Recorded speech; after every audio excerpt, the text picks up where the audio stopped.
Johnny Manziel isn't famous in the football sense, he's famous in the famous sense.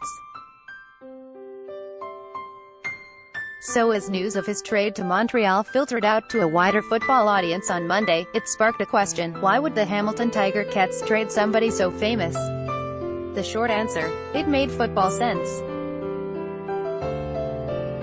Johnny Manziel, right, seemed to be biding his time in Hamilton, but there was talk that he had been late or missed meetings more than once. Mark Lynch, the Canadian press, the package the team received for Manziel included 2 former and potentially future All-Stars and 2 first-round draft picks, all for a guy who had yet to take a regular season CFL snap.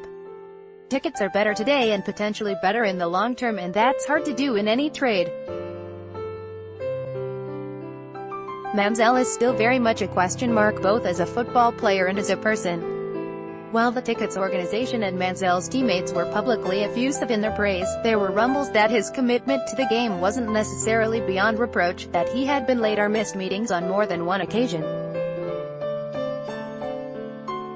Head coach June Jones essentially punted on that issue when asked about it. "That kind of stuff I'm really not going to comment on. All that stuff is internal," Jones said.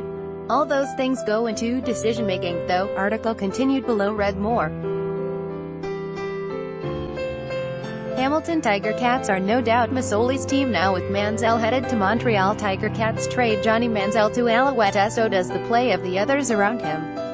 Starter Jeremiah Masoli, who has led the team to a 2-3 start during a tough opening portion of the schedule, has cemented his status at the #1 guy. The Ticats have had a good long look at Manziel since mid-May, and if they really, truly believed he was the second coming of Doug Flutie or Danny McManus, it's extremely unlikely they would have sent him to a division rival.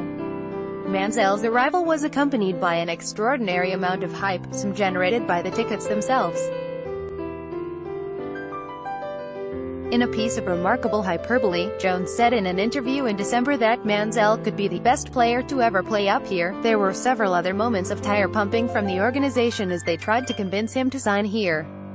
It worked, and the fans bought in, too, snapping up his jersey in significant numbers and getting excited about the most recent quarterback messiah set to lead them to the promised land. The Ticats bought themselves some goodwill by offering a $100 store credit to those that ponied up early for a no. To win team colors, but there is no doubt a segment of the black and gold faithful feeling a little bit duped by the whole thing. Again, that's football. If there's no room for sentimentality, and veteran players are regularly shown the door as soon as their usefulness dips below their price tag, then there's no need to hang on to a player who might sell a few extra jerseys or a season ticket pack or 2. Winning is the one and only goal. Should Manziel flourish in Montreal while the Ticats falter, there will be renewed head-shaking from a fan base that's seen a number of false quarterback idols paraded before them in recent times, without ever achieving Grey Cup access. It shouldn't just be about Johnny, but it will be, because, if we've learned anything from this experience, it's that being in the Johnny football universe means everything is about him. He is famous, after all.